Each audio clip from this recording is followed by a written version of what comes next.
Bonjour tout le monde, j'espère que vous allez bien. Je vous retrouve aujourd'hui dans une nouvelle vidéo. D'ailleurs c'est la première vidéo de 2025. Et pour débuter l'année 2025, je me suis dit que j'allais faire une autre catégorie de vidéos plus axée sur mes lectures. C'est vrai que je vous ai déjà parlé de certaines de mes lectures dans mes dernières vidéos, mais je me suis dit que ça pouvait être aussi super cool de se poser et d'en parler un petit peu plus, ou en tout cas voilà, de vous montrer mes lectures du moment, mes coups de cœur, même si je vous avoue qu'en ce moment tout ce que je lis c'est des coups de cœur, donc c'est hyper compliqué de faire un choix, mais ouais, mes coups de cœur, mes lectures du moment, et également mon agenda 2025 parce que je l'ai reçu cette semaine. Je vous avoue que chaque année je galère un petit peu à choisir un agenda parce que j'essaie toujours de trouver le petit plus qui va faire que l'agenda est genre parfait. Et honnêtement, je pense que j'ai réussi cette année. L'année dernière, j'étais très contente déjà de mon agenda, mais je trouvais que au niveau esthétique, ça aurait pu être encore mieux. Et là, je le trouve vraiment top. Donc voilà, ça va être une vidéo un peu différente de d'habitude. Dites-moi si ce genre de vidéo vous plaît, notamment pour les livres, parce que je trouve que ça peut être un moment super sympa et voilà, pour vous recommander des livres que j'ai adorés et puis pour vous partager tout simplement mes lectures. Donc voilà, je pense que ça peut être une vidéo super sympa que je peux vous faire de temps en temps avec mes lectures du moment, mes coups de cœur et ce que je vous recommande ou non. Mais bon, pour l'instant, j'ai pas du tout de... Enfin, spoiler alert, j'ai pas du tout de déception. Donc voilà, j'espère que cette vidéo vous plaira. Donc, je vais commencer par le premier livre qui me vient sous la main. Et c'est d'ailleurs le dernier livre que j'ai fini. Je l'ai fini, je crois, hier après-midi.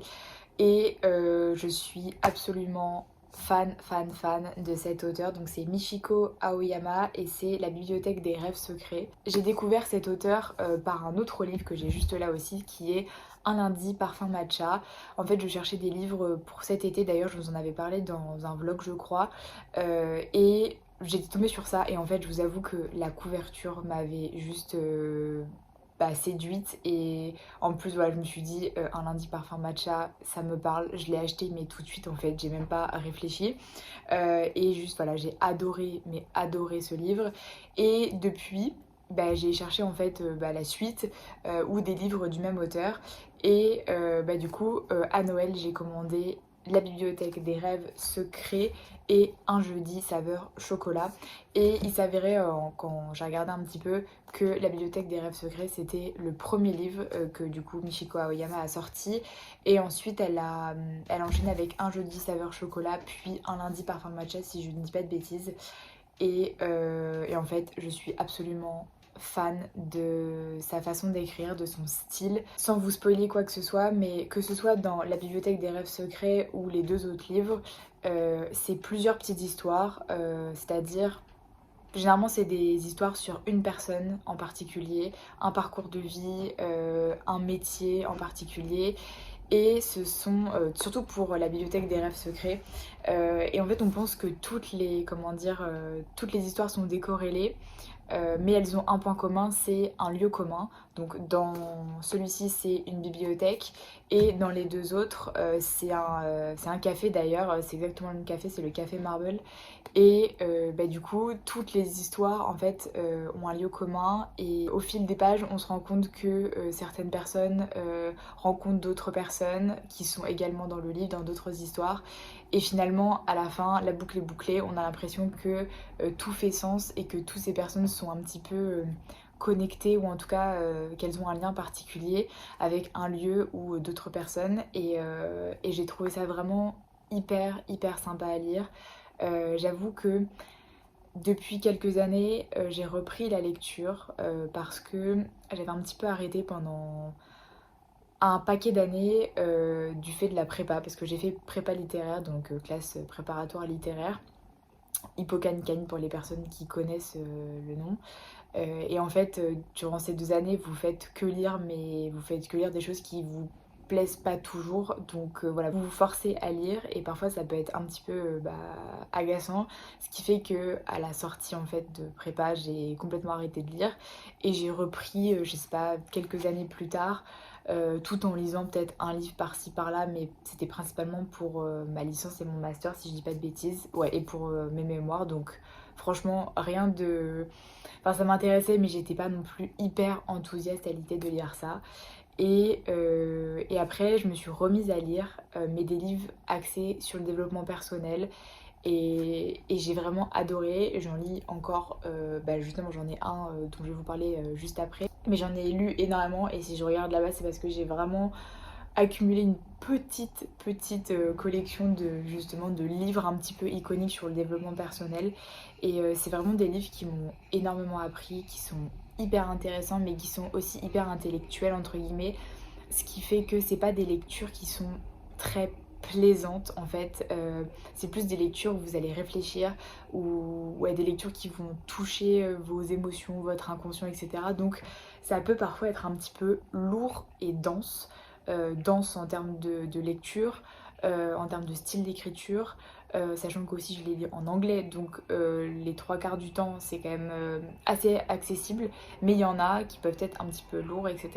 Et ça peut aussi être très dense en termes d'émotions parce qu'il y en a qui sont vraiment très impactants, donc c'est vraiment des livres que je recommande vraiment si vous avez envie de vous plonger sur un sujet en particulier, ou si vous avez besoin de comprendre certaines choses. Vraiment, je trouve que les livres de développement personnel, c'est vraiment mon dada. Et c'est vraiment quelque chose que je recommande pour les personnes qui adorent lire. Et d'ailleurs, si jamais ça vous intéresse, je pourrais vous faire des vidéos sur des livres qui m'ont vraiment beaucoup apporté, beaucoup... ouais, qui m'ont guidée un petit peu, donc voilà. Mais du coup, j'avais envie de relire un petit peu des romans, des histoires assez courtes qui me parlent, qui sont plaisantes, qui sont faciles à lire, et en français. Euh, mais j'ai mis un petit peu de temps parce que je vous avoue que je trouvais pas forcément ce qui me plaisait. J'ai beaucoup été influencée par des youtubeuses américaines principalement pour des lectures. Tout ce qui est développement personnel, il y en a beaucoup, c'est grâce à des youtubeuses qui justement partageaient un peu leur lecture du moment. Et franchement, j'ai fait des découvertes juste magnifiques dessus. Et en fait, sur Instagram, j'avais des pubs de lecture pendant un moment, enfin de livres. Et je suis tombée sur une pub sur Tant que le café est encore chaud de Toshikazu Kawaguchi. Et en fait, à force de le voir passer, je me suis dit, bah, faudrait peut-être que je l'achète. Et en fait, j'ai lu la page de couverture, enfin la quatrième page de couverture. Et je sais plus si j'avais eu un bon cadeau ou quoi que ce soit. Enfin bref, je l'ai acheté. Et en fait, je l'ai dévoré. Si bien que j'ai acheté les deux autres, si je dis pas de bêtises. Les deux autres d'ailleurs que ma mère est en train de lire parce qu'elle avait déjà celui-ci qui est sorti il y a un petit moment déjà, si je dis pas de bêtises, ça fait quand même plusieurs années. Et j'ai racheté les deux autres, enfin la suite, parce que vraiment je suis absolument fan de ce livre. Pour moi c'est un petit peu dans la même veine que ce dont je vous ai parlé, jeudi saveur chocolat et lundi parfum matcha pardon. C'est à peu près la même chose dans le sens où je les considère pas du tout pareil dans le style d'écriture, c'est très différent. Mais en termes d'impact et de questionnement, c'est super cool, notamment tant que le café est encore chaud. Celui-ci est je trouve que la bibliothèque des rêves secrets, c'est un peu plus léger quand même en termes d'écriture et d'émotion, je trouve. Celui-ci est un petit peu plus perturbant. La trame du livre est vraiment bien.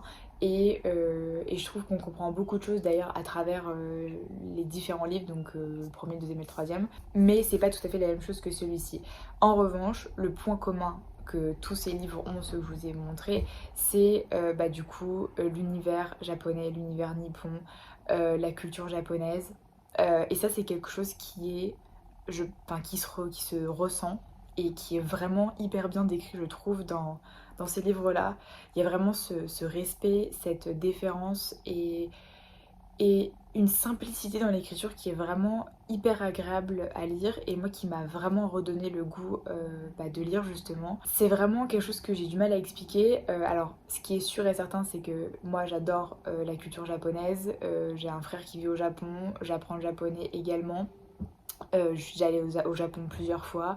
J'ai toujours regardé des animés, j'ai lu des mangas, enfin voilà, j'ai toujours une appétence pour cette culture et ce pays, notamment grâce à mon frère. Mais du coup, là, le fait d'avoir ça en livre, je trouve ça vraiment, vraiment hyper agréable.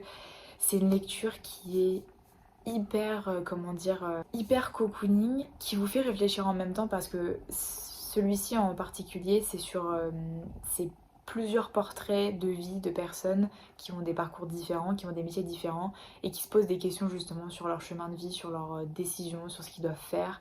Et ça m'a vraiment parlé en ce moment parce que voilà, je suis un peu dans cette même optique et même schéma de pensée. Mais c'est hyper léger en soi et c'est teinté de culture japonaise. Et vous allez me dire, bah c'est évident si c'est une auteure japonaise. Alors je l'entends parfaitement. Et c'est peut-être pour ça d'ailleurs que je suis pas très lecture française, enfin d'auteurs français. J'ai dû lire quelques livres de Marc Lévy ou de, comment il s'appelle, Musso ou de, je sais plus comment il s'appelle le dernier. Tous ces auteurs un petit peu iconiques entre guillemets qui ont un peu fait le buzz, mais je sais pas, ça m'a jamais vraiment plu. Je trouvais qu'en effet oui, bah voilà, il y avait un style d'écriture, c'était bien écrit, on arrivait on était tenu en haleine par l'auteur et par la trame de l'histoire, mais je sais pas, j'ai pas forcément été conquise par l'atmosphère, etc.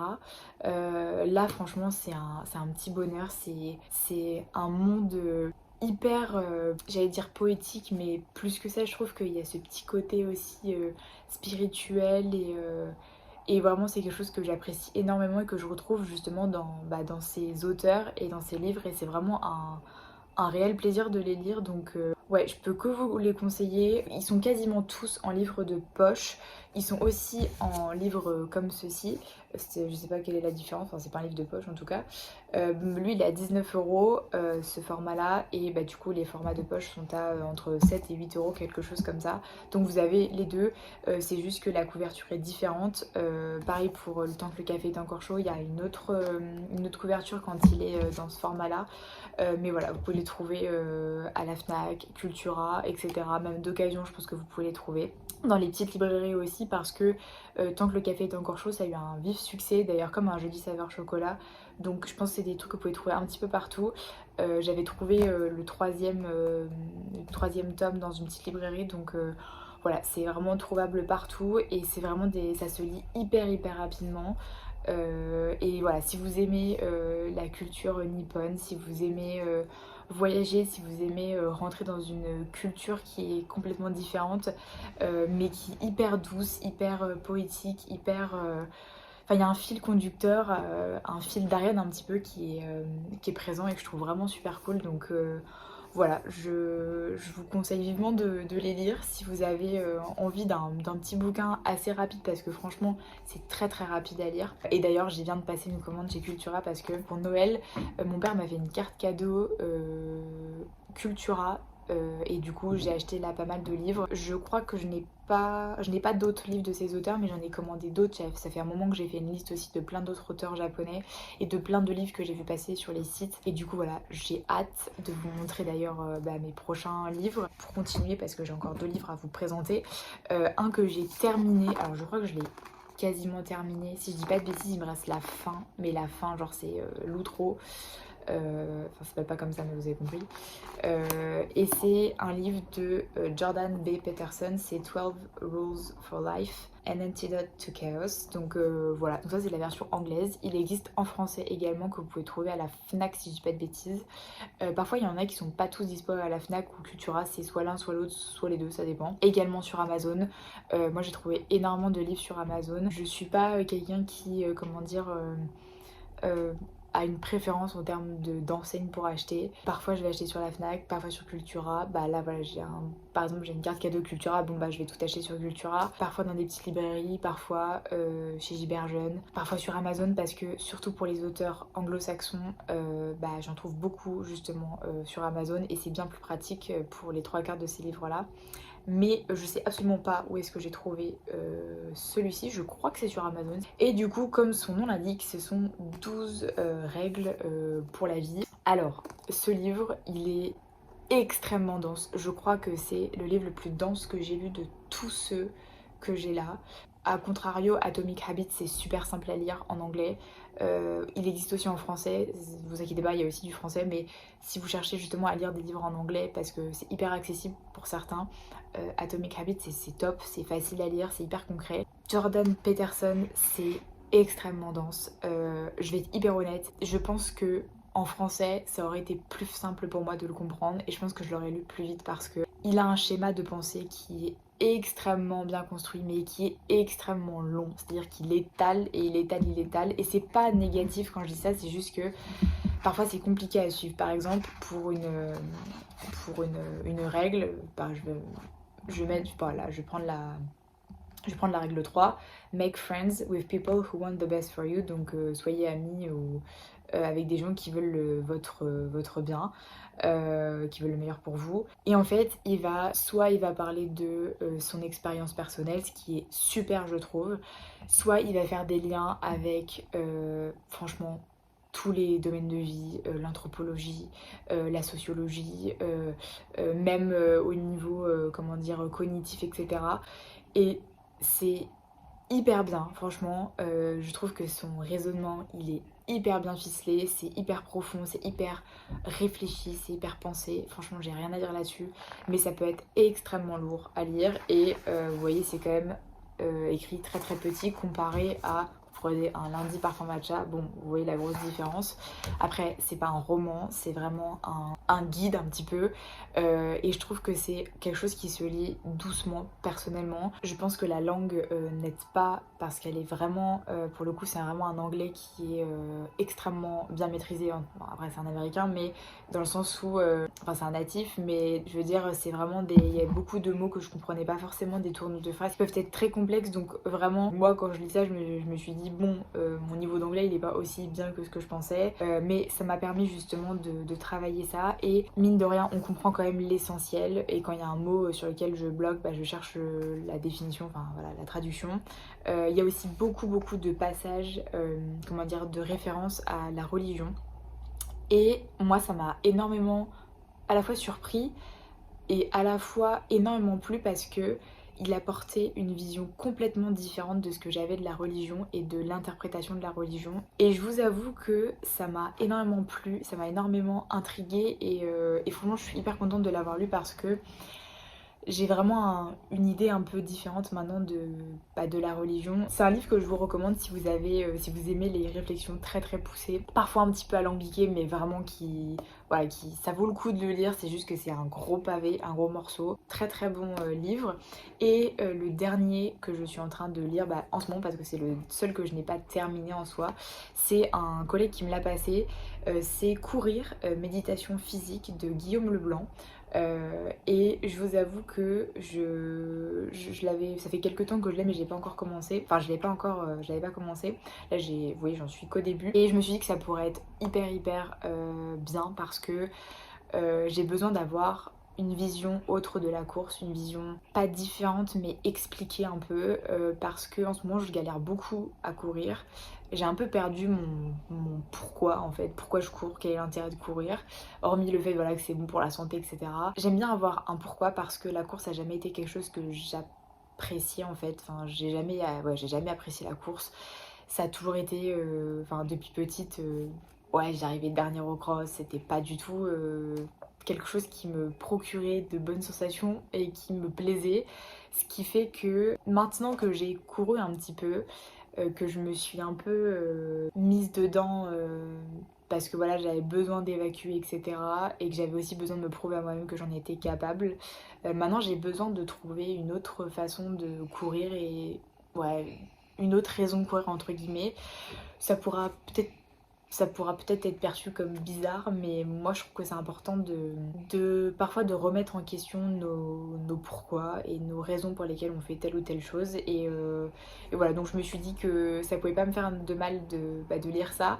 Et j'ai également un livre que j'ai eu déjà depuis, je crois que ça fait 1 ou 2 ans, que je n'ai pas encore lu. Il faut savoir que parfois j'achète des livres au niveau développement personnel, santé, etc.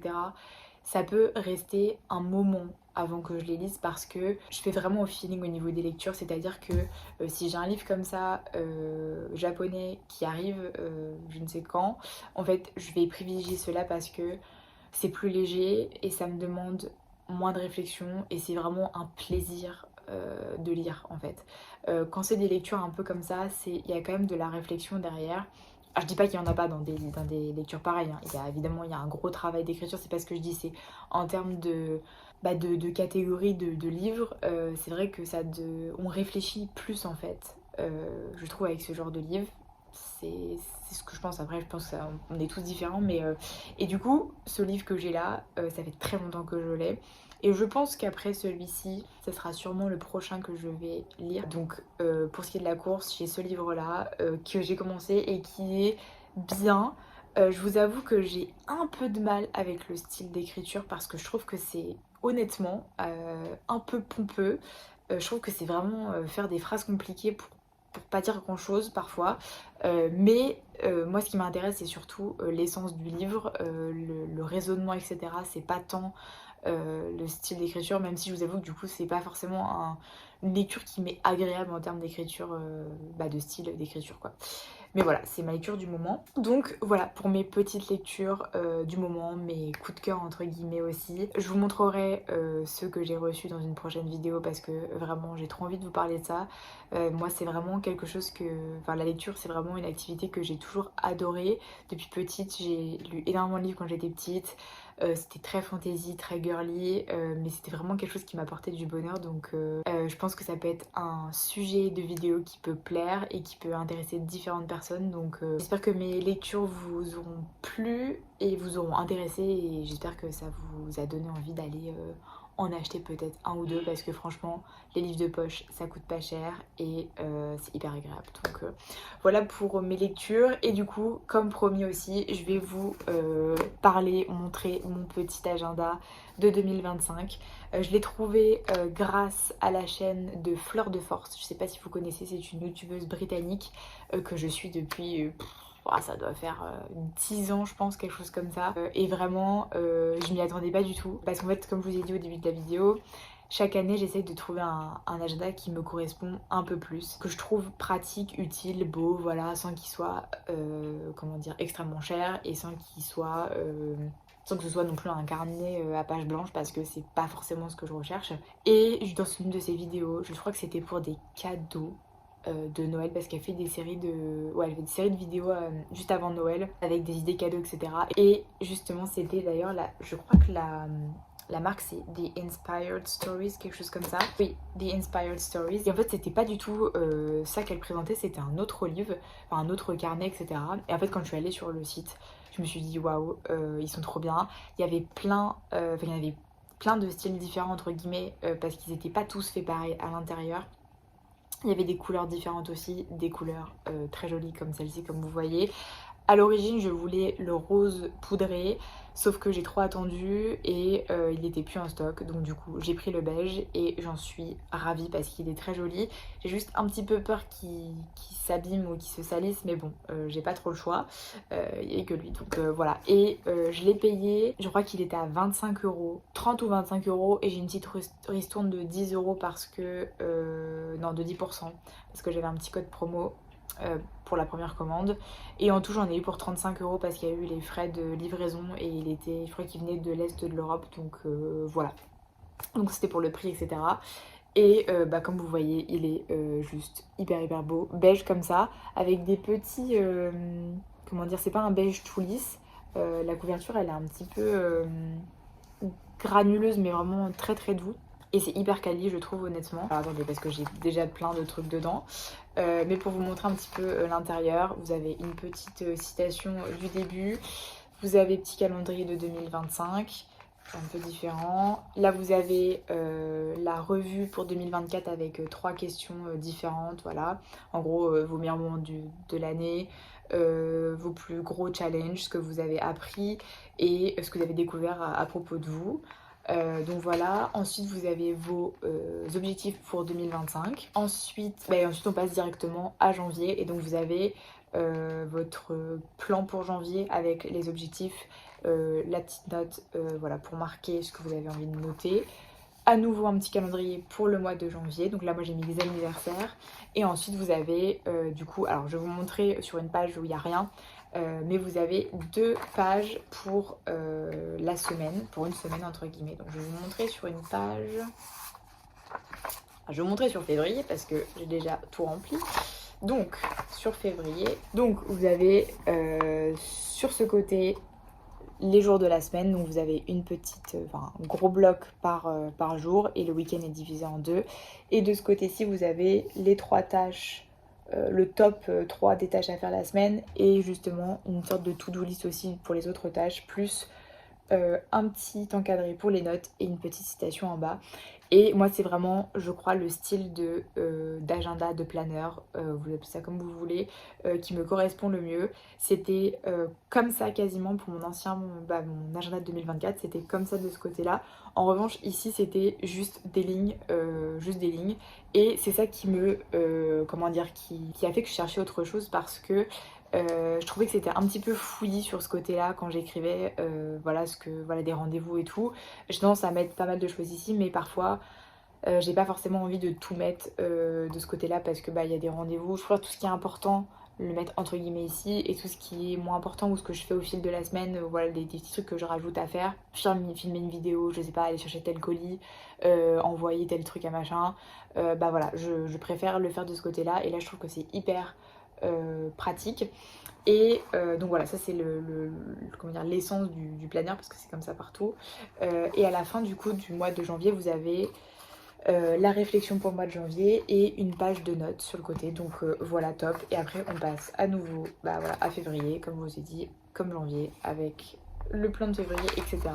Donc voilà, je suis hyper satisfaite de cet agenda. Franchement, je l'ai rempli là, j'ai commencé à l'utiliser cette semaine et j'en suis extrêmement contente. Je ne sais plus si à la fin il y a quelque chose qui change. Je vais vous montrer la fin au cas où ça vous intéresse. Parce que je ne sais pas si vous pouvez le retrouver encore cette année, mais je suis certaine qu'ils feront le même, entre guillemets, la même chose à peu près pour l'année prochaine. Donc si jamais cette année, voilà, vous n'avez pas forcément pu vous le procurer, je vous conseille pour l'année prochaine, hein. Et à la fin, voilà, donc 2025, réflexion sur l'année 2025. Donc ça, c'est quand même super sympa. Il y a ensuite, je crois, une petite citation avec le calendrier de 2026 au cahier des choses. Et voilà, après il y a des petites pages de notes tranquilles. Voilà, donc voilà pour mon petit agenda. Qu'est-ce que je voulais vous dire d'autre là-dessus? Pourquoi un agenda? Pourquoi un agenda comme ça? Quelle utilité j'en ai? Parce que je sais qu'il y a des gens qui vont peut-être me poser la question ou qui vont se demander ce que je fais avec. Moi, c'est vraiment un outil au quotidien.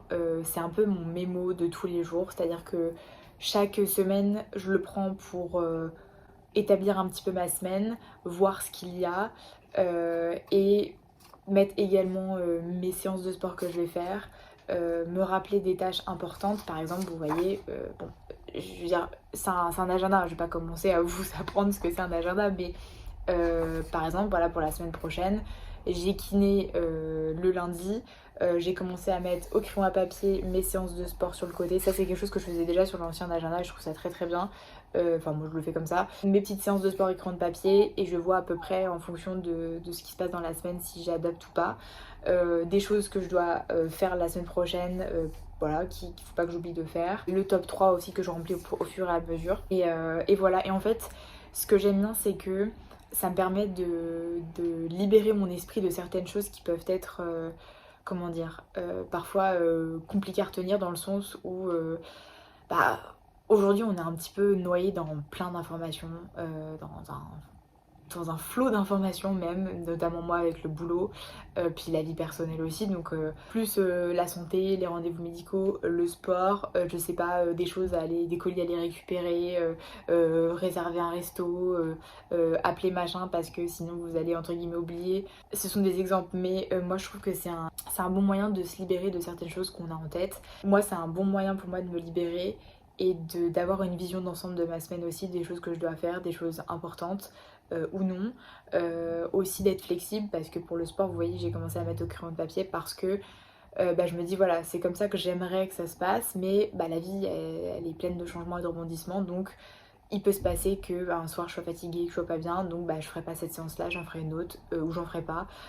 Et moi ça me laisse une marge de manœuvre qui est quand même super chouette et ça donne le sentiment d'avoir le contrôle un petit peu sur sa vie et sur les changements qui peuvent se passer, qui peuvent se produire. Et moi je trouve que c'est vraiment un bon moyen aussi d'être ancré dans la réalité et de se rappeler de tout ce qu'on fait parce que je trouve que dans les moments justement où les semaines où tout va bien, voilà, on se dit c'est super, j'ai accompli tout ça, etc. C'est trop bien, j'ai fait plein de trucs en fait. Mais les semaines où c'est plus compliqué, où on a moins le moral parce que la vie fait qu'on se pose des questions, parfois on n'a pas le moral, il se passe des choses qui nous affectent. Et moi c'est un peu le cas en ce moment, notamment avec le fait que je fasse moins de sport, que il y a pas mal de choses qui se passent au niveau personnel et du coup voilà, ça me fait beaucoup cogiter et le fait que j'ai du mal à faire du sport, ça me déprime un peu parce que je me dis j'ai plus cette sensation de pouvoir évacuer, de pouvoir me, comment dire, être complètement maître de moi-même et de pouvoir faire ce que je veux. Et quand j'ai un petit peu le cafard en fin de semaine, ça m'arrive, je regarde mon agenda et là je me dis, en fait, cette semaine, t'as fait tout ça. Et peut-être que c'est pas grand chose, mais en fait, la vie c'est pas toujours des voyages, c'est pas des cadeaux incroyables, c'est pas comment dire, des heures et des heures de boulot tout le temps. C'est aussi des petites choses, c'est aussi des petites séances de sport par-ci par-là, c'est des petites choses du quotidien en fait. Et c'est ça qui est super important, je trouve. C'est ce qui me fait du bien quand je regarde mon planeur aussi, c'est de me dire, cette semaine, c'était pas si horrible que ça entre guillemets, t'étais un petit peu dans ta tête, dans tes pensées, mais finalement, regarde tout ce que t'as réussi à faire. T'es encore capable de faire tout ça. Et là, c'est vraiment comment dire, je vous partage vraiment un point de vue psychologique, analytique du truc, mais moi, ça me fait du bien parce que je me dis, voilà, c'est ce que je me suis dit cette fin de semaine. En fait, ma cocotte, t'as quand même fait tout ça cette semaine, alors que t'as mal dormi parce que j'ai fait des insomnies, t'étais pas non plus au max de ton énergie, mais t'as quand même fait une, deux, trois, 4 5 séances de sport. T'as fait 5 séances de sport, t'as pris rendez-vous, t'as fait le ménage, t'as résilié un abonnement, t'as filmé cette vidéo, comment dire, qu'est-ce que j'ai fait d'autre? J'ai continué sur un projet professionnel également. Enfin, en fait, j'ai fait plein de choses. Et je trouve que c'est un bon moyen d'être ancré dans la réalité et de pas justement euh, rester dans sa tête avec ces pensées négatives qu'on peut avoir parfois. Donc voilà, ça c'est un petit peu ma façon d'expliquer l'agenda, le pourquoi de l'agenda. Et je trouve que c'est un outil qui est vraiment hyper... moi qui me correspond vraiment énormément. Et je pense qu'il faut trouver ce qui nous correspond. Je sais que pendant un moment j'avais aussi un tableau blanc dans ma cuisine, d'ailleurs que j'ai jeté parce qu'en fait j'arrivais pas du tout à enlever le stylo effaçable. Mais j'aimais beaucoup parce que j'avais cette sensation je mettais mes séances de sport dessus et pas que, d'autres choses aussi. Et j'avais la sensation de cocher chaque jour une case pardon, et d'avoir le sentiment d'avoir fait quelque chose. Et parfois, vous savez, c'est vraiment ce qui manque, ou en tout cas ce qui est nécessaire pour... quand je dis ce qui manque, c'est peut-être dans la vie de certaines personnes, c'est voilà, ce sentiment d'avoir accompli quelque chose. Et l'accomplissement de quelque chose, c'est pas toujours, comme je vous ai dit, partir en voyage, signer un contrat énorme ou je ne sais quoi. Sachant qu'on a tous des problèmes personnels, on a tous des choses avec lesquelles on se bat tous les jours et je pense notamment à ceux qui ont des angoisses, des peurs, ouais, toutes ces choses qui nous handicapent au quotidien. Et moi je trouve que c'est une bonne façon de se rappeler de tout ce qu'on est capable de faire et de tout ce qu'on fait en fait en une semaine et cumulé en fait on se rend compte qu'on fait énormément de choses et voilà, je trouve que c'est un bon moyen très positif de s'ancrer à nouveau dans la réalité, de se dire que voilà, on est là, on est présent, on est vivant, on respire et voilà, et c'est tout ce qui compte finalement. Voilà, et puis les petites citations, moi c'est quelque chose que j'aime beaucoup parce que je trouve que ça fait réfléchir et puis ouais, c'est vraiment quelque chose que j'apprécie. Donc voilà, c'était mon petit planeur, ma petite présentation du planeur pour cette année. Je vous mettrai le lien en barre d'infos comme le lien d'ailleurs des livres que je vous ai cités parce que voilà, c'est des choses qui me procurent de la joie, qui m'aident au quotidien, que ce soit par des lectures plaisir ou par le sentiment d'être organisée et d'avoir ma vie en main. Parfois c'est compliqué, on va pas se mentir. Donc Voilà, écoutez, j'ai été beaucoup plus longue que ce que je pensais. Je pensais que j'allais faire ça hyper rapidement, mais finalement c'est une grosse vidéo. J'espère que cette vidéo vous aura plu. J'espère que ça vous aura donné envie de lire à nouveau. Si c'est pas forcément des livres teintés de culture nippone, ça peut être tout sauf ça. Ça peut être du fantastique, ça peut être de l'action, du mystère, du policier, des poèmes, enfin ça peut être tout et n'importe quoi. Le tout c'est de trouver ce qui vous fait vibrer, ce qui vous parle, ce qui vous réconforte, ce qui vous fait du bien, ce qui vous fait frissonner, enfin quelque chose qui in fine vous fait du bien et c'est tout ce qui compte. N'hésitez pas à me dire dans les commentaires si vous avez des recommandations de lecture parce que franchement je suis hyper preneuse même si là j'ai un petit enfin comment dire une petite cargaison de livres qui arrivent mais franchement je suis toujours prête à écouter les recommandations des gens parce que je trouve que c'est hyper chouette et voilà ça me donnera envie d'acheter encore plus de livres et franchement s'il y a bien un truc que je vous conseille de faire dans votre vie c'est d'acheter des livres parce que c'est jamais peine perdue, c'est jamais de l'argent gaspillé en fait. Franchement si vous devez choisir entre acheter des vêtements et acheter des livres, achetez des livres franchement. Je sais que les vêtements c'est important mais les livres c'est encore plus important. Le savoir, la connaissance, l'esprit critique, l'écriture en fait, tout ça c'est hyper important pour aujourd'hui encore plus je trouve. Dans un monde où tout est médiatisé, tout est voilà via un téléphone, via un appareil photo, enfin tout est sur des supports multimédia.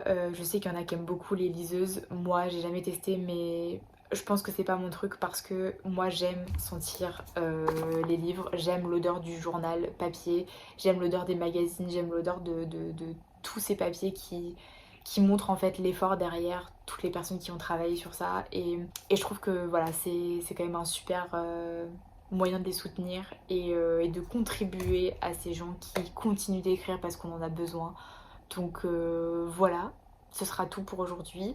N'hésitez pas à me laisser des commentaires, à liker cette vidéo, à la partager autour de vous, ça me ferait trop plaisir. Je vous dis à très vite dans une prochaine vidéo et je vous fais plein de bisous. Bye.